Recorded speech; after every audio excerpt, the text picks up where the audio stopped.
యోగా గురువు సాధకుడు మద్ది శంకర్ 1 గంటలో 180 సూర్య నమస్కారాలు చేసి యోగా బుక్ ఆఫ్ రికార్డ్స్లోకి నమోదయ్యారు. మంచిర్యాల జిల్లా మందమరి పట్టణంలో ఏర్పాటు చేసిన అంతర్జాతీయ యోగా బుక్ ఆఫ్ రికార్డ్స్ వేదికపై గంటలో 180 సూర్య నమస్కారాలు, యోగాసనాలు వేసి మద్ది శంకర్ రికార్డ్ సృష్టించారు.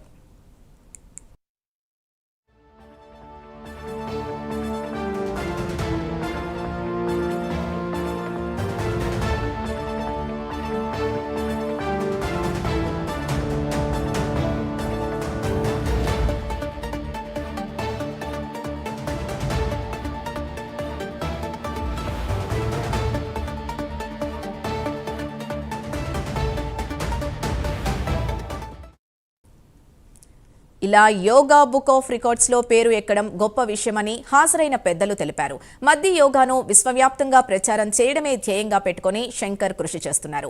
యోగా ప్రాముఖ్యతను తెలుపుతూ యోగా మనిషి జీవితాన్ని మార్చివేస్తుందని ప్రచారం చేస్తున్నారు. మంచి ఆరోగ్యంతో పాటు మానసిక స్థిరత్వం, శక్తి యోగా వల్లనే లభిస్తుందని అన్నారు. యోగాను గురువు ద్వారా నేర్చుకుని సాధన చేస్తూ ప్రతిరోజు ఆచరించాలని తెలిపారు. ఈ సందర్భంగా పలువురు శంకర్ని అభినందించారు. ఏది ఏమైనా ఈరోజు ఇలా యోగా బుక్ రికార్డింగ్లో మన మందమరి పేరు ప్రఖ్యాతలకు తీసుకొచ్చినటువంటి శంకర్ గారికి, వారి గురువు గారికి అందరికి కూడా మా తరఫున ఏటిస్ తరఫున శుభాకాంక్షలు తెలియజేసుకుంటా ఉన్నాం.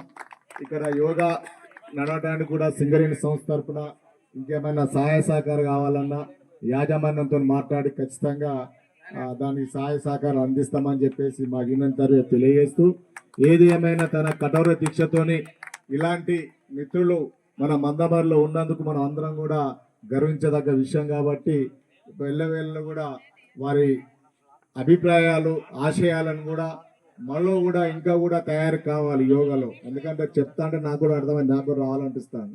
ఈరోజు మనమందరం ఇక్కడ ప్రత్యక్షంగా చూసినాం. అందుకు మనకు పెద్దలు, సాక్ష్యాలు చాలామంది ఉన్నారు. ఇది చాలా గర్వించదగ్గ విషయం. ఈ సందర్భాన్ని పురస్కరించుకొని నేను చెప్పదలుచుకున్నది ఏమంటే, యోగా అనేది చాలా విలువైంది, చాలా ఉన్నతమైంది. దాన్ని మనం చక్కగా ప్రతిరోజు యోగాను చేయడం వల్ల సంపూర్ణ ఆరోగ్యం సిద్ధిస్తుందనడానికి ప్రత్యేక నిదర్శనం, నమ్మకం ఉందా లేదంటే ఆ నిదర్శనం శంకరాన్నే.